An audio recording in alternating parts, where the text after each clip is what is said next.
Best entry की हम बात करते हैं कमीशन कैटेगरी में इन पैरामिलिट्री फोर्सेस, तो मुझे लगता है कि CAPF one of the greatest career option है आपके लिए, जो मुझे लगता है कि एज ए यंगस्टर आप सबको चुनना चाहिए। जीवन का आगे बढ़ते रहना बहुत ज़रूरी है और उसका सबसे पहला एग्जाम्पल अगर इस देश में किसी ने सेट किया है तो ऑब्वियसली हमारी इंडियन फोर्सेस ने। किसी अंत डेट का इंतजार नहीं करना है, आज ही सबसे अहम डेट है। शायद ये सौरभ सर का वीडियो देखने के दौरान ही आप में आत्मविश्वास आएगा और एक बेहतर कॉन्फिडेंस के साथ आप बढ़ेंगे और फाइनली फटाफट जाके इस फॉर्म को आप अप्लाई कर देंगे। देश के बहुत सारे इंटरनल इश्यूज ऐसे हैं जिनको सुलझाने के लिए हर मसले पे आप आर्मी एयरफोर्स नेवी का इस्तेमाल नहीं कर सकते हैं। मुझे लगता है कि देश की आंतरिक सुरक्षा को अगर हम ध्यान से समझने की कोशिश करें, उसके ओवरऑल व्यवस्था को बेहतर चलाने की बात करें, उनके ओवरऑल एक्शंस को बेहतर ढंग से एग्जीक्यूट करने की बात करें, तो मुझे लगता है कि सेंट्रल आर्म पुलिस फोर्स का बहुत बड़ा रोल है। में लॉन्ग जंप आपका 3.5 मीटर है, 3 चांस मिलेंगे। 3 मीटर है, 3 चांस मिलेंगे फीमेल के लिए। शॉर्ट पुट की बात करें तो 7.26 शॉर्ट पुट गोला आप समझते हैं का होता है, जिसको 4.5 मीटर तक आपको थ्रो करना होता है। वहीं फीमेल के लिए इसको नहीं रखा गया है।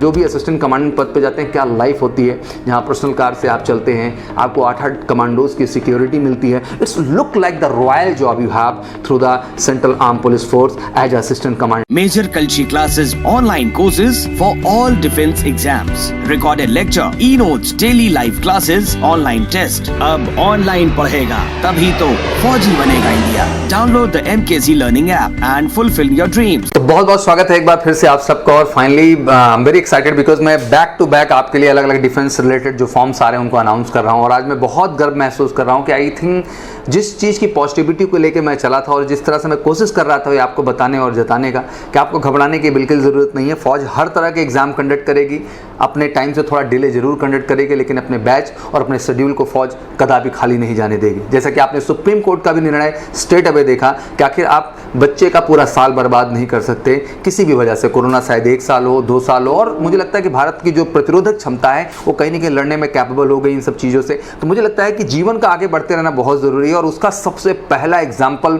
अगर इस देश में किसी ने सेट किया है तो ऑब्वियसली हमारी इंडियन फोर्सेस ने कंडक्ट किया है। तो ऑब्वियसली आज मैं one of the best entry की बात करने वाला हूं। जो बच्चे हमेशा डिटेल में पूछते हैं मेरे से कि सर आखिर इस एंट्री का ओवरऑल स्वरूप क्या है, तो मेरी आज बड़ी हैप्पीनेस का विषय है कि आज मैं बात करने वाला हूं central arm police force assistant commandant examination 2020 की। आज मैं सीएपीएफ की बात करने वाला हूं, आज मैं असिस्टेंट कमांडेंट एंट्री की बात करने वाला हूं। मुझे लगता है कि ग्रेजुएशन लेवल पे अगर किसी one of the best entry की हम बात करते हैं कमीशन कैटेगरी में इन पैरामिलिट्री फोर्सेस, तो मुझे लगता है कि CAPF one of the greatest career option है आपके लिए, जो मुझे लगता है कि एज ए यंगस्टर आप सबको चुनना चाहिए। कंफ्यूजन जिस बात को लेके आती है कि बहुत सारी चीज़ों का आप में अपडेशन नहीं होता है। सबसे पहली चीज़ ये, आप ये नहीं जानते कि आखिर नंबर आप वैकेंसी कितनी है, आप ये नहीं जानते कि आखिर क्या मेल एंड फीमेल दोनों अप्लाई कर सकते हैं, आप ये नहीं जानते कि एग्जैक्टली एज का क्राइटेरिया क्या है, आप नहीं समझते कि एज के क्राइटेरिया के साथ साथ आखिर आपकी किस तरह की क्वालिफिकेशन की रिक्वायरमेंट होगी, साथ ही साथ पूरे फॉर्म भरने के प्रोसीजर, कि आखिर फॉर्म भरने की पूरी प्रक्रिया क्या है, फोटो कैसा लगना है, आप रजिस्ट्रेशन आईडी का पाने का और उसके थ्रू एडमिट कार्ड अपना गेन करने का क्या प्रोसेस है, एग्जाम सेंटर को भी डिस्कस करेंगे। साथ ही साथ बच्चे मेरे से हमें पूछते हैं कि सर आप इसमें एनसीसी के भी एनसी सर्टिफिकेट जो होल्डर्स हैं उनके लिए भी कुछ बेनिफिट के प्रोस्पेक्टिव है कि नहीं, फिजिकल स्टैंडर्ड क्या है, फिजिकल स्टैंडर्ड के बाद हम रिटन एग्जामिनेशन पैटर्न को भी समझेंगे, आखिर रिटन एग्जाम पैटर्न क्या है पूरा का पूरा। रिटन एग्जाम के साथ साथ हम पूरा मेडिकल स्टैंडर्ड भी समझने की कोशिश करेंगे, फिजिकल स्टैंडर्ड भी समझने की कोशिश करेंगे और complete interview and personality test जो वहाँ पे कंडक्ट किया जाता है यूपीएससी के द्वारा, उसके भी प्रोस्पेक्ट को समझने की कोशिश करेंगे। तो बिल्कुल बने रहिएगा, अगले 10 मिनट्स आपके लिए बहुत महत्वपूर्ण है। मैं कोशिश करूंगा इसमें हर वो इन्फॉर्मेशन आपको दे दूं कि शायद इसके बाद किसी और इन्फॉर्मेशन की आपको जरूरत ना हो और आप फटाफट एक्टिवेट होकर के अपना फॉर्म अप्लाई करें। तो सबसे पहली खुशखबरी आपके लिए जो ये है कि एग्जाम डेट अनाउंस हो चुकी है। 20 दिसंबर 2020 को आप इस एग्जाम के लिए अपीयर होने जा रहे हैं and we are really feeling proud कि हम इसी साल इस मिशन को डन कर रहे हैं। बट पहले अगर फॉर्म अप्लाई करने की बात करें तो बिल्कुल फॉर्म अप्लाई होना स्टार्ट हो चुका है। तो फटाफट उठिए और तेजी के साथ जाइए और अपने फॉर्म्स को आप अप्लाई कर दीजिए। जैसे कि लास्ट डेट की बात की जाती है तो 7 सितंबर तक आपके पास अपॉर्चुनिटी इस फॉर्म को अप्लाई करने का। बट मैं हमेशा कहता हूं कि यार किसी अंत डेट का इंतजार नहीं करना है। मुझे लगता है कि आज ही सबसे अहम डेट है। शायद ये सौरभ सर का वीडियो देखने के दौरान ही आप में आत्मविश्वास आएगा और एक बेहतर कॉन्फिडेंस के साथ आप बढ़ेंगे और फाइनली फटाफट जाके इस फॉर्म को आप अप्लाई कर देंगे। आइए कुछ डिटेल समझते हैं। जैसे कि मैंने क्रम से आपको काउंट कराया, तो सबसे पहले वैकेंसी की बात करते हैं। जब आप सीएपीएफ की बात करते हैं, सेंट्रल आर्म पुलिस फोर्स, मैं हमेशा बच्चों को डिफाइन करता रहता हूँ कि देखो इस देश में जो फोर्स की कैटेगरी बनाई गई वो 3 तरह के फोर्सेस बनाई गई। एक तरफ आपने मिलिट्री को अच्छे से समझा, जिसके अंतर्गत आप आर्मी के, एयरफोर्स के, नेवी के रोल को क्रमशः समझते हैं और उनकी एंट्रीज को क्रमशः मैं आपको चैनल पे आके बताता रहता हूं। इसी पैटर्न पे सेंट्रल ने भी अपनी फोर्स जनरेट की। जैसे एक स्टेट फोर्स होती है आपकी, जिसको आप सिविल फोर्स कहते हैं, स्टेट पुलिस होती है, वैसे ही आपके सेंटर की भी पुलिसिंग होती है, क्योंकि देश के बहुत सारे इंटरनल इश्यूज ऐसे हैं जिनको सुलझाने के लिए हर मसले पे आप आर्मी, एयरफोर्स, नेवी का इस्तेमाल नहीं कर सकते हैं। मुझे लगता है कि देश की आंतरिक सुरक्षा को अगर हम ध्यान से समझने की कोशिश करें, उसके ओवरऑल व्यवस्था को बेहतर चलाने की बात करें, उनके ओवरऑल एक्शंस को बेहतर ढंग से एग्जीक्यूट करने की बात करें, तो मुझे लगता है कि सेंट्रल आर्म पुलिस फोर्स का बहुत बड़ा रोल है। और ऑब्वियसली इनकी संख्या भी बहुत बड़ी है। एक तरफ जहां आप नंबर ऑफ आर्मी के जो है और एयरफोर्स और नेवी के सोल्जर्स एंड ऑफिसर्स की बात करते हैं, तो पहले सेम कैटेगरी में आप आज पैरामिलिट्री के भी ऑफिसर्स और उनके सोल्जर्स की बात करेंगे। तो ऑब्वियसली इसी तरह के पैरामिलिट्री को भी कैटेगराइज किया गया, जिसके अंतर्गत ऑब्वियसली आपका बीएसएफ है, आपका सीआरपीएफ है, आपका सीआईएसएफ है, आपका आईटीबीपी है और आपका एसएसबी है। तो ऐसा मोटा मोटा समझिए, जब हम बीएसएफ की बात करते हैं तो आप ऑब्वियसली समझते हैं बॉर्डर सिक्योरिटी फोर्स, सीआरपीएफ की बात करते हैं सेंट्रल रिजर्व पुलिस फोर्स, आप सीआईएसएफ की बात करते हैं सेंट्रल इंडस्ट्रियल सिक्योरिटी फोर्स, आप आईटीबीपी की बात करते हैं तो obviously Indo Tibet border police force, parallelly आप एसएसबी की बात करते हैं तो सशस्त्र सीमा बल। आप मेरा एक वीडियो भी बहुत जबरदस्त, मैंने पैरामिलिट्री फोर्सेस को लेकर एक वीडियो लिया हुआ है, जो कि आप देखेंगे पैरामिलिट्री फोर्सेस का ओवरऑल सिलेक्शन सिस्टम, जिसके अंतर्गत मैंने बहुत डिटेल जाके पूरे पैरामिलिट्री के उद्भव से लेकर के उसके पूरे प्रोजेक्शन को बेहतर ढंग से समझा रखा है। मुझे लगता है कि एक बार अगर वो वीडियो आप देखेंगे तो एक जो बेसिक कॉन्सेप्ट आपका इस एंट्री को लेके क्लियर होना चाहिए। मुझे लगता है कि बेहतर मोटिवेशन, बेहतर गाइडेंस आपको मिलेगा, जो मदद करेगा इस एग्जाम में और बेहतर ढंग से आपको तैयार होने के लिए और आपके परफॉर्मेंस को बेहतर करने के लिए। जब इन फोर्सेस की बात करते हैं तो ऑब्वियसली बीएसएफ की 78 वैकेंसीज हैं, सीआरपीएफ के अंदर 13, सीआईएसएफ के अंदर 69, आईटीबीपी के अंदर 27 और आपका एसएसबी के अंदर 22, टोटल 209 वैकेंसीज। मुझे लगता है कि one of the best number of amount vacancies हैं एज असिस्टेंट कमांडेंट। सीपीएफ के थ्रू आपको पैरामिलिट्री फोर्सेस को सर्व करने का मौका मिलता है। जेंडर की बात करें तो द इक्वलिटी इज ऑलवेज, तो obviously male and female both candidate apply for this, दोनों लोग अप्लाई कर सकते हैं। एज की बात करें आइडियली 20 से 25 कहा जाता है, बट टेक्निकली आप जानेंगे जो कि 1 अगस्त 2020 तक की एलिजिबिलिटी के आधार पर नापा जाता है। एग्जैक्टली एज की बात करें तो 2 अगस्त 1995 से 1 अगस्त 2000, दैट मीन अगर आपका जन्म 2 अगस्त 1995 को हुआ है या 1 अगस्त 2000 को हुआ है या इन बिटवीन इनका आपका जन्म हुआ है, इस फॉर्म को आप अप्लाई करने के लिए एलिजिबल है। तो ऑब्वियसली इन एज को ध्यान से आप पॉइंट आउट कर लें और इससे अंडरस्टैंड करने की कोशिश करें कि आप एलिजिबल हैं और आप इस फॉर्म को भर सकते हैं। पहले भी जब बात किया जाता है कुछ एज रिलैक्सेशन, तो ऑब्वियसली कुछ एज रिलैक्सेशन आपके पास भी होते हैं, जिनमें जो शेड्यूल कास्ट के लोग हैं, शेड्यूल ट्राइब्स के लोग हैं, उनको अप टू 3 ईयर दिया गया है एंड पहले 5 ईयर्स दिया गया है। And civil centre government employees जो है इसके लिए एलिजिबल, उनको भी 5 ईयर्स का अपॉर्चुनिटी दिया गया है। बट मैं एज रिलैक्सेशंस को बहुत नहीं मानता हूँ, बट टेक्निकली मैं पॉइंट आउट कर दूं कि जो भी गवर्नमेंट सर्विंग एम्प्लॉई हैं उनको लगता है कि वो ऑब्वियसली असिस्टेंट कमांडेंट के लिए जाना चाहते हैं, तो 5 ईयर्स की एक लिबर्टी आपको मिली हुई है। पहले आप तो समझते ही हैं, इस शेड्यूल ट्राइब की हम बात करते हैं, शेड्यूल कास्ट की बात करते हैं तो 5 ईयर्स का वहाँ पे अपॉर्चुनिटी उनके लिए है, और हम अगर बैकवर्ड्स की बात करें तो उनके लिए 3 ईयर्स की अपॉर्चुनिटी हो जाती है। एजुकेशनल क्वालिफिकेशन तो आपका ग्रेजुएशन होना चाहिए किसी भी स्ट्रीम में, इसमें कोई भी परसेंटेज की बाउंड्री नहीं। सबसे बड़ी जो प्लस पॉइंट बात हमारे सामने वही है कि परसेंटेज की कोई बाउंड्री नहीं है। ग्रेजुएशन आप किसी भी स्ट्रीम में किए हों, आप इस फॉर्म को भरने के लिए एलिजिबल है। ये तो रही एक बेसिक डिटेल इसके विषय में। आइए थोड़ा सा जानते हैं टेक्निकली फॉर्म कैसे आप अप्लाई करेंगे। ऑब्वियसली इसके लिए यूपीएससी ऑनलाइन जो है nic.in पे आपको जाना होगा।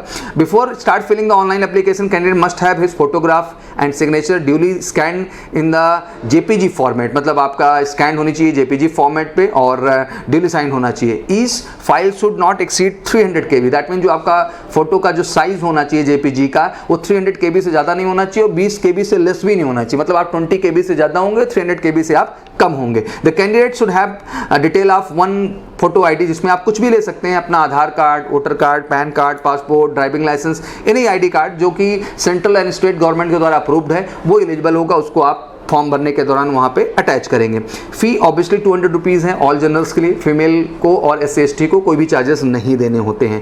पहली बात की जाती है online, obviously debit and credit card से भी कर सकते हैं, बाकी चालान के माध्यम से भी जाके इसको ब्रांच में स्टेट बैंक के जमा कर सकते हैं।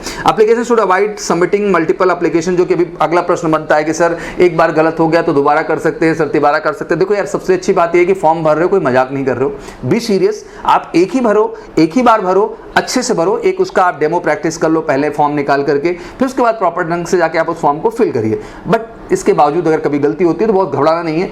आपका सेकंड जो सबसे लास्ट वाला अटेम्प्ट का रजिस्ट्रेशन आईडी होगा वही एलिजिबल होगा, जो हायर आपकी आईडी होगी मतलब रजिस्ट्रेशन आईडी होगी वही एलिजिबल होगा। यूपीएससी उसी को उठाएगा, उसी के आधार पे आपके एडमिट कार्ड जनरेट होंगे। The fee paid against the RID shall not be charges against on other. कभी कभी बच्चे प्रश्न भी पूछते हैं कि सर एक बार फॉर्म गलत कर दिया, फी जमा कर दिया सर, दोबारा कर रहे हैं तो क्या चार्जेस हमारे मैनेज होंगे वहाँ से? तो ऐसा कुछ नहीं है, वो चार्जेस जो वहाँ आपने कर दिए वो कर दिए। सेकंड आप करेंगे तो आपको फ्रेश चार्जेस पे करने होंगे। पहले इस बार से यूपीएससी ने देखा एक बड़ा अच्छा प्रोसीजर लाया कि जिसके अंतर्गत उन्होंने आपको प्रोविजन पीरियड दिया है। प्रोविजन पीरियड में इन्होंने कहा है कि आप जो है 29 सितंबर तक मतलब आप 20 सितंबर तक इस फॉर्म को अगर चाहें तो कैंसिल भी कर सकते हैं। दैट मीन आप अपीयर नहीं होना चाहते हैं तो आपको एक प्रोविजन पीरियड मिला हुआ है कि आप अपना एप्लीकेशन फॉर्म विड्रॉ भी कर सकते हैं। तो बड़ा गोल्डन ऑप्शन है। कभी कभी बच्चे होते हैं उनकी इच्छा नहीं होती है, किसी के कहने से भर दिया, तो बिल्कुल एक अच्छा ऑप्शन है। मुझे लगता है कि लोग यार वही जाएं जिनके अंदर इस एग्जाम में जाने का जज्बा है और वो कुछ करना चाहते हैं। नंबर बढ़ाने का कोई फायदा नहीं है। Admit card obviously before 3 week आपका आ जाएगा। 20 दिसंबर को जैसे एग्जाम है आपका तो उसके 3 वीक पहले आपका एडमिट कार्ड आ जाएगा। एग्जाम सेंटर को लेके क्लियर रहें। आप जैसे मोटा मोटा जानते हैं एनडीए के सेंटर, सीडीएस के सेंटर और सीपीएफ के सेंटर यूपीएससी को ऑलमोस्ट वही है।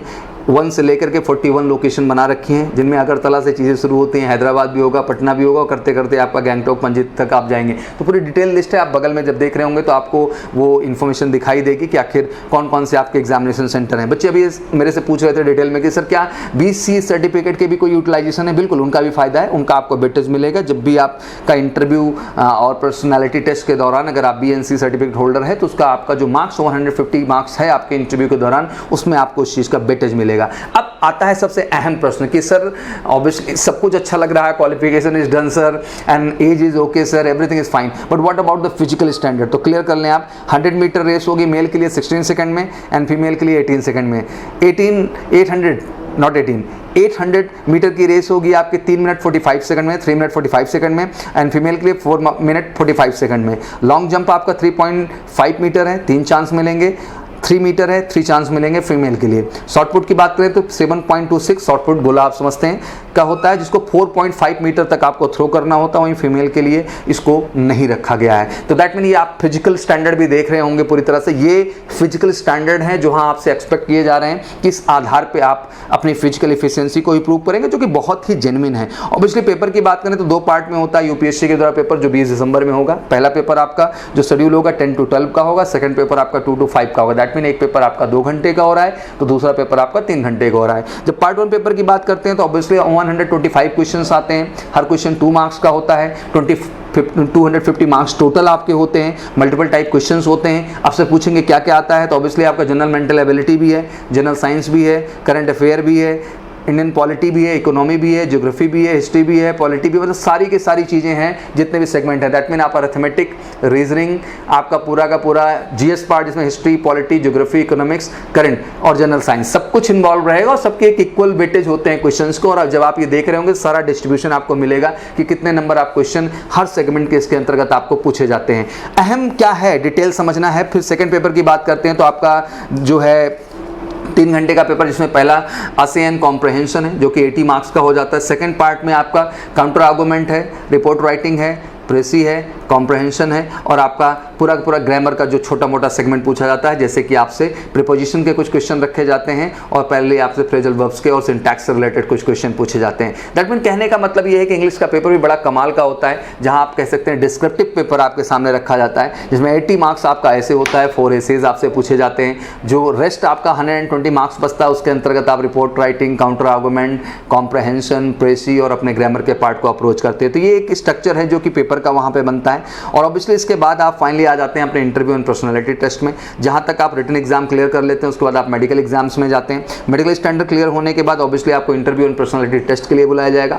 150 मार्क्स इसके भी हो जाते हैं। तो एक तरीके से 250 मार्क्स आपके वहाँ पे हो गए, आपके पैरेलली जो है 200 मार्क्स इधर भी हो गए और 150 मार्क्स आपके यहाँ भी हो गए। तो अगर टोटल कैलकुलेट करें तो 600 मार्क्स की टोटल लड़ाई है जिसको आपको मीट करना है, जिसको आपको परफॉर्म करना है। पैरेलली बच्चों का एक आता है फिजिकल स्टैंडर्ड में सर हम थोड़ा सा कंफ्यूज रहते हैं हाइट को लेके, तो क्लियर कर दूं 165 सेंटीमीटर, फीमेल के लिए 157 सेंटीमीटर। तो ये दिमाग में फिर से सेट कर लें कि मेल के लिए 165 सेंटीमीटर एंड फीमेल के लिए 157 सेंटीमीटर। चेस्ट की बात करें 181 centimetre with minimum 5 centimetre expansion, जो कि ऑब्वियसली ट्रेनिंग के माध्यम से हो जाता है।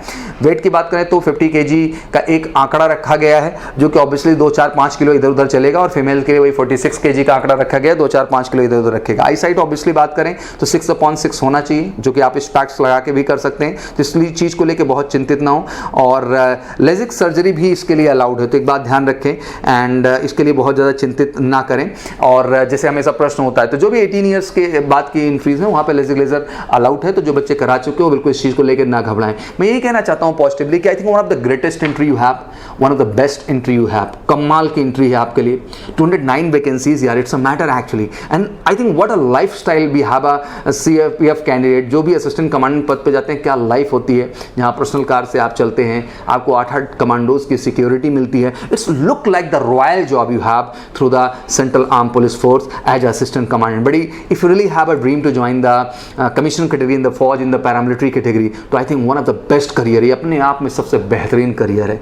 करना क्या है, that is a more important. तो सबसे अहम यही है कि जबरदस्त तरीके से आपको अपने रिटन प्रिपरेशन पे लगना है, जहां आपको ऑब्वियसली पार्ट 1 की बात करें तो 125 क्वेश्चन जो आपके जनरल एबिलिटी पार्ट के हैं, बेहतरीन तैयारी। जरूरत है कि इस एग्जाम के लिए उस तरह के अप टू दिमाग क्वेश्चन आप अप्रोच करें। अमूमन बच्चों का क्या होता है, हम सिविल दे रहे हैं हमने दे दिया, हम बैंक एसएससी दे रहे हैं हमने दे दिया, हमने सीडीएस दे रहे थे तो हमने दे दिया। Not like that, you need to take it like serious यार, थोड़ा सा तो सीरियस होना पड़ेगा आपको वाकई में, अगर आप सीपीएफ जैसा एग्जाम क्रैक करना चाहते हैं। पार्ट 2 की बात करें, ऑब्वियसली पूरा का पूरा आपका डिस्क्रिप्टिव इंग्लिश है, जरूरत है एक बार उस तरह से तैयारी करने का, और हम एक्सपर्ट बनाएंगे being a major Kalsi classes आपको। ऑब्वियसली मैं मानता हूं कि आज जो परिस्थितियां हैं, हम क्लासरूम प्रोग्राम से नहीं जुड़ सकते हैं, बट हम ऑनलाइन क्लासरूम प्रोग्राम से तो जुड़ सकते हैं, इसलिए बिल्कुल घबराना नहीं है। मेजर कलसी आपके लिए लेके आया है सीपीएफ का ऑनलाइन क्लासरूम प्रोग्राम, जिसके अंतर्गत फटाफट हमारे एमकेसी लर्निंग ऐप को आप गूगल प्ले स्टोर पे जाकर डाउनलोड करें और फटाफट इस प्रोग्राम से जुड़ जाएं यार, बिकॉज हम आपको अप टू द मार्क बना देंगे। वो सारे क्वेश्चन आयर हम आपको देंगे, वो सारे के सारे नोट्स हम आपको देंगे, वो सारे के सारे डिस्क्राइब्ड लेक्चर्स आपको हम देंगे, सारे के सारे टेस्टिंग पैटर्न आपको देंगे, जो इस एग्जाम को क्रैक करने में आपको मदद करेगा। तो मैं ये कहना चाहता हूं कि बी ट्राइड लॉट, हम आधे मन से ट्राई नहीं कर सकते। वही मैं जब देखता हूं कि 10+2 की एंट्री होती है तो बच्चे कितने फोकस्ड होते हैं, जिसको इंजीनियर बनना हो इंजीनियरिंग पे फोकस दिया, जिसको मेडिकल में जाना हो मेडिकल पे फोकस दे रहा है, जिसको फाइनली जो है डिफेंस में जाना हो प्योर एनडीए पे फोकस दे रहा है। बट जब हम ग्रेजुएशन पे स्तर आते हैं तो यार हमें बड़ा डाइवर्जन हो जाता है। एक बार जरूरत है कि आप एक बार 100% सीएपीएफ जैसे एग्जाम को भी देके देखें। One of the best pattern of the selection, कमाल का सिलेक्शन प्रोसीजर है, कमाल का क्लैरिटी है, कमाल की लाइफस्टाइल है, और ओवरऑल कमाल ही कमाल है। तो मैं यही कहना चाहता हूं कि one of the great opportunity for all of you, one of the best opportunity. मैंने पूरी तरह से आपको फिजिकल स्टैंडर्ड समझाया, मैंने आपको मेडिकल स्टैंडर्ड समझाया, मैंने आपका एजुकेशनल स्टैंडर्ड समझाया, क्या नीड है वहाँ पे, सिलेबस क्या है मैंने समझा दिया है। बस ज़रूरत है तो एक चीज़ की कि सच्चे तन मन धन के साथ आप लग जाएं और एमकेसी परिवार आपके साथ है, चाहे वो क्लासरूम प्रोग्राम हमारा हो, चाहे ऑनलाइन क्लासरूम प्रोग्राम हमारा हो। हम दोनों प्रोस्पेक्ट से सीएपीएफ का स्पेशल बैच चलाते हैं, स्पेशल फोकस करते हैं, स्पेशल केयर करते हैं इस पूरे इंडिया में। हम कोई मिक्स वर्जन नहीं चलाते कि आप सीडीएस के साथ पढ़ लें, आप इनके साथ पढ़ लें, आप उनके साथ पढ़ लें, बल्कि स्पेसिफिक जो आपकी पढ़ाई है वो हम आपको देने का प्रयास करते हैं। तो ज़रूरत है यार कि अगर हम स्पेसिफिक हैं, हम विशेष हैं, तो आप भी विशेष हो जाओ। अगर हम दोनों विशेष होकर लग गए ना यार, तो ये आने वाला एग्जाम 20 दिसंबर का कमाल का होगा और फाइनली आप अपना वर्दी पहनने का सपना पूरा कर पाएंगे। तो फटाफट टाइम वेस्ट मत करिए, गूगल प्ले स्टोर पर जाइए, एमकेसी लर्निंग ऐप को डाउनलोड करिए और सीपीएफ में अपनी निश्चित सफलता के लिए इस प्रोग्राम से जुड़ करके अपनी सफलता को 100% सुनिश्चित करिए। और ऑब्वियसली पूरा का पूरा आशीर्वाद, दुआएं और ढेर सारी ब्लेसेस आपके लिए हैं। आपको ईश्वर ताकत दे और आने वाले एग्जाम में आप कमाल करें, खुद का भी नाम करें, परिवार का भी नाम करें, देश का भी नाम करें और फाइनली इस धरती पे पैदा होने की वजह को पूरा करें। Thank you so much, wish you good luck, जय हिंद, जय Bharat. Major Kalshi classes online courses for all defence exams, recorded lecture, e notes, daily live classes, online test. अब ऑनलाइन पढ़ेगा तभी तो फौजी बनेगा India. Download the MKC learning app and fulfil your dreams.